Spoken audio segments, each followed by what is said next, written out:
last week, finishing up. Guys came out, they were prepared, they were energized, and having a chance to talk with them, they were excited about just getting on the field, getting back on the grass, and it went well. So we're obviously getting ready for this week's game, and guys are working hard right now. Staff's out back working hard in the offices right there. I know the players came in, got a little lift in this morning, so we're getting ready to rock and roll. With that being said, if there's any questions, we can go ahead and get started. So the Florida-Georgia game, you've been through a bunch of them, had some highs, lows, very interesting ones under Urban. On the last staff to beat them, what's kind of the game mean to you personally? Well, I think it's a unique. First and foremost, it's a great atmosphere, and for a lot of these players, this is the last time they're gonna ever get an opportunity to play there. They've got this game up in Jacksonville. Next year, it's up in Atlanta. The following year, it's in Tampa. So, for the setting, it's unique. I've always remembered hearing about it when I first got to Florida many moons ago, just about when you come over the bridge and you come over the river and you can kind of see, and all of a sudden you kind of just see the fans, and it's they've got their tailgate set up, they've got the boat set up. It's a really cool atmosphere. I'm getting chills thinking about it right now. Just I know the path that we take. I know when we're getting off the highway, where we're turning. It's a special opportunity for these guys to get a chance to go play in that game, and it means a ton. Obviously, two states fighting right there on the border, so it's something that you want the players to have an opportunity to experience. And like I said, a couple of these classes right now for the next couple of years, this will be the last one until it happens again. DJ's been a little inconsistent. I had some pockets of success in October for sure.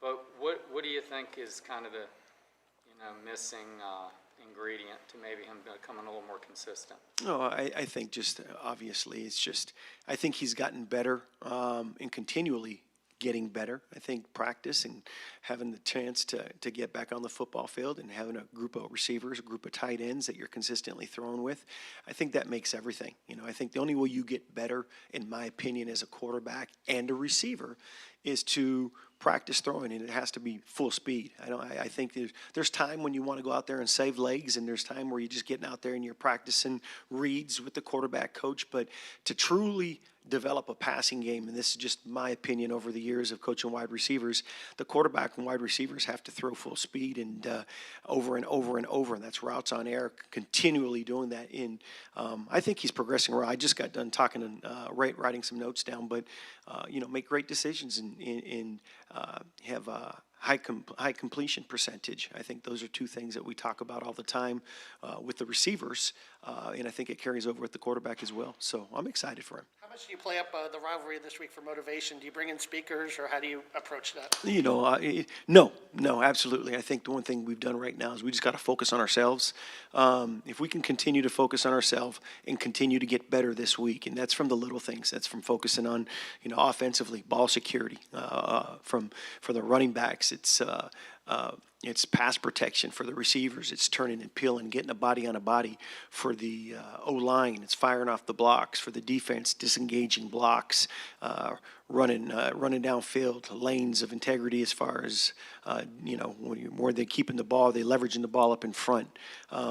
Being aggressive on the defensive line, being able to knock back, like I said, disengaging blocks. Special teams, from our standpoint, is being locked in and focused. So if we can continue to focus on ourselves, that's the most important piece to it right now. It's for us, we're approaching it. It's a great atmosphere to go play up in Jacksonville, but it's a game that, again, if we can focus on ourselves and make those improvements, that's what we need to do. You've had a week of, I guess, starting to implement or change things how you want. You got another full week. How much have you tweaked on the day-to-day? I've seen obviously the coaching changes, but how much do you change in the day-to-day of, schedule-wise and stuff? Just the players of leading up to the game now? Well, I think, again, I'm going to recap on this because Coach Napier built an unbelievable program, and the business side of things, how it operates it's really, really smooth. So there's not much change to happen when it comes to, am I going to change this? Am I going to change that? Are there tweaks to be involved? Are there practice schedules? Are we trying to buy time back away if we can rest somebody a little bit more? I think those are the little things. You know, we're coming up on game eight of the season, but you had 2 bye weeks, so that's 10 weeks, and roughly another 4 weeks of pre-camp. So the players, are their bodies? Yeah, the bodies are going to be tired a little bit. I think we've done a good job of getting the bodies back in the bye week, but just like anything else, you're going to have some guys that are still banged up. You're going to have some guys that are a little, what I call woo-woo. You know, they're going to have some woo-woos that we need to keep pushing through and get and work those out. But for the most part, it's how can we operate and still do the same thing structurally, but operate, maybe we can change some things to help our players. I think that's probably the biggest thing. You're not parking in Billy's spot? No, sir. Is that out of respect for, I mean, it says head football coach. I mean, you're the head football coach at this point. I still park in the same place we're at. We have staff meetings. I sit in the same chair, and my office is the same thing. And that's out of respect for Coach Napier. And again, I think the one thing is I've been asked to oversee the program right now by Mr. Strickland, and I'm still a coach. I always told them we are doing this together as a staff. It's us working together. It's us working with our players. Always will be, and I take great pride in that. There's a belief Go ahead. that the bye week, making a parting of ways, is ideal for the players to decompress. How do you see the team handle decompressing from Billy Napier's? Well, I think we gave him, we had a chance to come in and talk with him, like I said, with with Mr. Strickland, and Coach Napier had a chance to talk to the team at that time, and then we gave the players a day off to kind of gather their thoughts. And then I had a chance to meet with the leadership committee last week. And, like I said, one of the things that they expressed to me was, Coach, we want to move forward. We need to make sure that I asked if there's any things that they would like to do as far as practice schedule wise. And they gave me some thoughts and ideas. But the fundamental thing that I got out of that conversation with the leadership committee was the number one thing is we want to get back out on the grass. We want to get going. We want to start doing what we're here to do. And that's to play football. Obviously, academic piece component plays a major role, but they want to get on the football field. They want to get out there, and I think that's as much as anything was mentally and therapeutic for those guys to get out amongst each other. And again, it's unique, the fact that college football, one of the things that I believe that's special about college football is you're around your friends, you're around your teammates, you're around each other on and off the field. You're eating together down in the lunchroom, dinner together. So that bonding that takes place. So it is important. It was important for those guys to get back on the football together, to be around each other. A lot has been made about streamlining the process for DJ. Can you just compare what it looked like before to what it looked like now? Who was talking to him previously? Well, Coach Napier was obviously had an opportunity to speak. He was the play caller, so Coach Napier had the opportunity to speak with DJ, and Coach Napier was very actively involved in coaching DJ. So from that point, I thought the process, again, like we talked about last week, would be very easy to streamline it with Coach O'Hara having the opportunity to speak with DJ via the mouthpiece or earpiece, and like I said, Coach Spurrier will be the mouthpiece on the field that gets an opportunity. But again, like I said, with everything with Coach Callaway's approval on everything. Everything else is still the same in terms of signs and signals and hand signals from the sideline, all that? Yeah, we're in week 8 right now, and the players know what to do. So I think the one thing that we're going to do is do what they can do and play fast. Don't confuse them. If we can help them in any way to play faster, if we can help eliminate any time where you can cut down the process time when you're on the football field, if we can do that, we'll do it. But for the most part, we're built in for what we've been prepared to do. Faster can you play? You guys are one of the slowest snap-to-snap teams in the country. I think as long as we're doing what we're supposed to do, we can get the play relayed a little quicker, obviously, and that'll allow our players to play faster. The secondary what's your hopes there for getting some guys back? And what do you see with Gunnar Stockton, who's seems to be making a lot of clutch plays? We were, obviously we were dinged up a little bit this past week. We had some players step in. Super proud of the players that stepped in. We had the 2 young corners come in on the edge, and they played their hearts out. They did a great job, and obviously Fonzo came in at 15 tackles and did an incredible job for us as well too. So we're still the injury report will come out on Wednesday, I think 10 p.m. But we're in the process of making sure everybody is getting treatment right now. They're doing a good job. Training staff comes in and updates us daily. But so we're still in that process. And then as far as Gunner, he's a great football player. He did a great job. If I'm looking at some of the stats, we just got done talking about completion percentage. And I'm looking at his last game. He was 26 of 31 for 4 touchdowns. So he does a great job of maintaining, making great decisions. And when you have a high completion percentage, you're going to put yourself give yourself an opportunity to win those games. So, defensively, I know Coach will do a great job, Coach Roberts, and the main thing is for us is to hopefully be able to cause some pressure to him. And causing pressure means being able to coverage in the back end as well too. What's your kind of measuring stick? What do you want to see out of a quarterback? I don't know if there's a specific number, obviously, that when the quarterbacks talk about it. I'm just looking, like I said, though, 26 of 31 is pretty impressive. Yes, sir. Like DJ, you're saying you'd like to see a better completion percentage typically. What's a barometer? I think you got to take that with a grain of salt, because when you start talking about, for us, are you going to, or any quarterback, you want them to have a high percentage, but you still want to have the freedom. You don't ever want to limit them. You want to take shots and you want to be aggressive. So there's going to be a little bit of give and take in that. What concerns you about Georgia defensively? Obviously, Kirby Smart, coach. They've done a great job. They're big. They're strong. Looking at their depth up front, you've got 6'3", 311, 6'4", 260, 6'4", 320, 6'4", 255, 270. They're big. They're strong. They've been in the system for a long time. Coach Schumann's done a great job defensively. Obviously, he's came up in the system with Coach Smart. They're good. They've got a lot of returners on the back end. The C.J. Allen's a linebacker that flies around, is really aggressive. Obviously, he leads the team in tackles. And then in their secondary, they've done a good job. They know what they want to do. They've got structure-wise, they're gonna play a 2-high shell. They're going to play man-to-man coverage underneath at times, and then they're going to bring some fire zone, or what we call a void zone, and then they'll play some man-to-man coverage. So they've got their times where they're picking and choosing where they're going to bring the pressure, but they're a very, very talented group of players that play hard. Is Vernell practicing? We'll figure that out. We'll find out a little bit later today. Absolutely. When you started on this journey 31 years ago at McMurray College, what did you expect out of coaching? What were you hoping?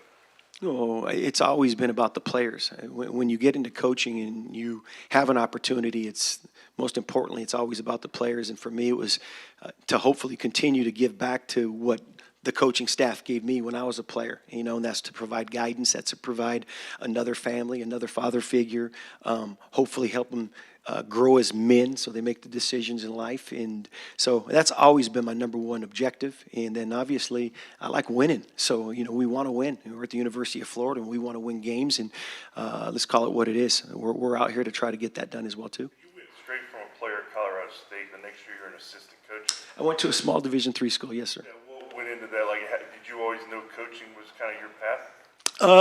I did. Actually, what I did is when I first went to college, but as I went through the years in my time in college, having an opportunity, finished up playing, and then my last semester there, Urban was coaching the wide receivers, and he let me come back out through that spring and basically coach the slot receivers. And so started coaching the slot receivers and was going to actually volunteer at Colorado State, but then a small Division III school opened up, and it gave me an opportunity to go cut my teeth. And I take great pride in growing from a Division III school to a Division II school to a school that didn't have a lot of success. At the one Division I school where I went to as a GA, and then kind of working my way up. I remember as a young coach on Mondays, my first job on Mondays, I had to go to the hardware store, and I had a beat-up old white Chevrolet car, 4-door Chevrolet car, and I used to have to go to the hardware store, buy some CO2 canisters, buy some white paint, throw the machine out there. I'm like the paint machine, put it in the back of my trunk, and I had to go. I had to read the book. I had to read a book on how to line a field. I had to go out and stake it myself, line it, paint the practice fields on Mondays, and then paint the game fields on Friday. So took great pride in it, which is awesome. So, but no, I think it gave me an opportunity to understand that. For me, it meant a lot being able to work up the steps to get to this level as well. Could you still do it today? Absolutely, would do it. You know, it's pretty neat. I look outside my window, and it's pretty cool. If you guys have never seen it, they've gotten away from the old painting. We got a little robot out there. The Lands crew, they got the little robot. They just push the button, and it kind of knows where the hash marks are, where the lines are, and it's pretty cool. I catch myself out there looking out the window and taking a look at it. So, but it's neat. Yes, sir. To Coach Mullen since taking over, and has he given you any advice on this role? I've talked to majority of the coaches that I've had an opportunity to work for over this time, and I think you know, one is for guidance, and I think the great thing every single one of them said is just be you, and that's including Coach Napier. And I got tons of respect for all the coaches that I ever worked for, but the number one thing they came back with is just be you and take care of the players, and that's the number one thing that we're trying to do is take care of our players, and the staff's doing an awesome job. You know, they're like I said, Coach Napier established an unbelievable staff, and they do a great job. So I'm excited to be working with them. How many of your former players have you heard from, the Dallas Bakers of the world and all the guys that you've coached? Yeah, you know, that part was neat, getting a chance to hear getting some phone calls and text messages. But just like anything else, you know, it's neat to look at it real quick. But we got a job to do. The most important thing is we got a job to do. And again, that's for our players here. Continue to put together a game plan and get ready to go compete and get ready to win a game. You know, the playing surface at Everbank has been kind of tricky the last couple of years. There have been a couple of injuries, Shamar and obviously DJ last week. How mindful are that? Do you talk to guys about cleats and so forth and everything about? Our equipment staff will take care of cleats if there's anything that we need. But no, I've not talked to anybody about the surface. We'll go out and play. They got to play on it too. We got to play on the same grass. So we just got to go out and make plays. What has Zachariah Brand shown on film, and how do you guys go about maybe not so much stopping him, but keeping him in check? Well, first and foremost, he's extremely explosive. 36 catches for 360 plus yards, a couple touchdowns. Watching him on film, he's a guy that you can get the ball, and he's quick. He's got a great first step. He accelerates from 0 to 5 extremely fast.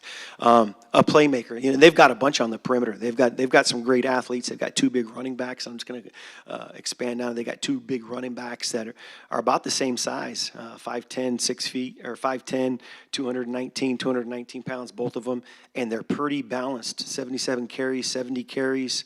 376 yards, 349 yards. One's got 4 TDs, one got 2 TDs.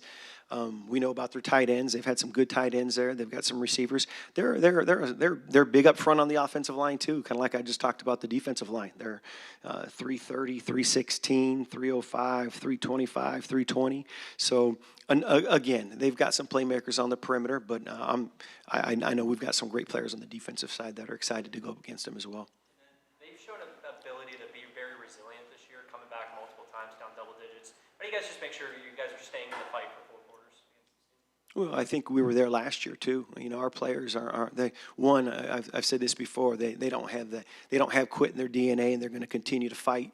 And it's not like we've not been in games before, and it's not like we haven't won games before. So I think the big thing for us is to focus on us, not to focus on anything else, not to focus on them, just to focus on us. And if we can do our job and be the best at what we do on the field, every time we take a snap, I think we'll be exactly where we need to be in the fourth quarter. How have you guys done covering tight ends? I'm sorry? Forgive my ignorance. How have you guys done covering tight ends this year? Because that's been a big factor in this game for years. I don't know that one right offhand. I'll have to go. I can go back and I'll ask Coach Ron on that one. But as far as just overall, they've got a couple really good tight ends on their football team. You know, and I think, you know, if you look at the way that they've been built over the years, they've always had a pretty good tight end, one or two within that system. So again, they're a good football team. They're a top 5, top 10 team ranked right now, and have been. I should say started off early, top 5 team, and so they're going to have players. And they have playmakers, and that's why they're in that position. Establishing the run, and what does it say about Jaden Baugh, the amount of mileage that you guys have gotten out of him so far? He did a great job last week. He did a great job. He's done a great job all year, to be honest with you. He's strong. He's big. He can tote the rock. And then again, like I said, for him, it's just about get him in a rhythm. Let the offensive coordinator get him in a rhythm. Let Coach O'Hara call the plays, get him in a rhythm, and then obviously Coach Jalou coaching him up, and he can make those plays. He gives you an added receiver in the pass game as well, whether it's coming out of the backfield or splitting out or motioning him. He's a fantastic player. I coach him in the punt return and kick return game, so I know what kind of athleticism that he has. He's got phenomenal hands. He's for a big guy that as a running back, I don't know if I've ever been around a guy that has that type of ball skill for a big receiver, for a big running back. Punt return duties if VB3 can't go. We've got him, like I said, Boz been back there. You've had Eugene, you've had Nashon, you've had Tank. So we practice every day. Guys are out there taking practices and practice reps throughout the day. Season, this roster had playoff aspirations. Obviously, 4 losses is a little tough to come back from, but is there still a sense of belief that you guys can make a run and you guys can start winning some games here down the road? Well, absolutely. I think the biggest thing, like I said, we got to focus on us more than anything else. Don't focus about the team. Let the coaching staff focus about the team we're getting ready to play.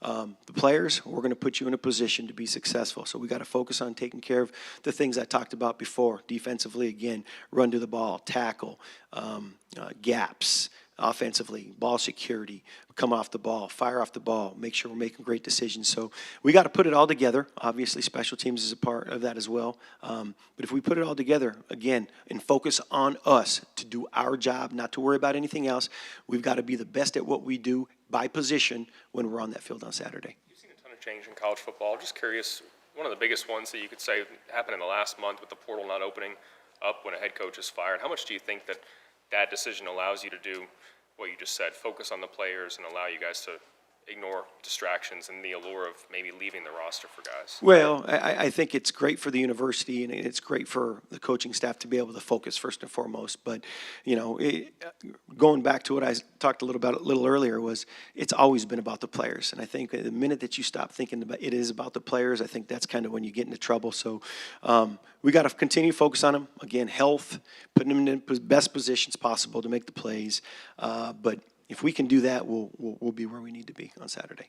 In a big-time game, big-time environment, how important is it to make sure you guys are keeping the emotions in check and not letting any extracurricular stuff impact the game? Extremely. You saw it impacted a game this weekend in one of the SEC games as far as extracurricular activity, as far as just being focused and making the right decision at the right time in one of the SEC games that was critical. We got to make sure our players understand that. And again, that comes back for us. We got to make sure we talk to them about making sure that we're focused in the ability to eliminate distractions. And that means on and off the field.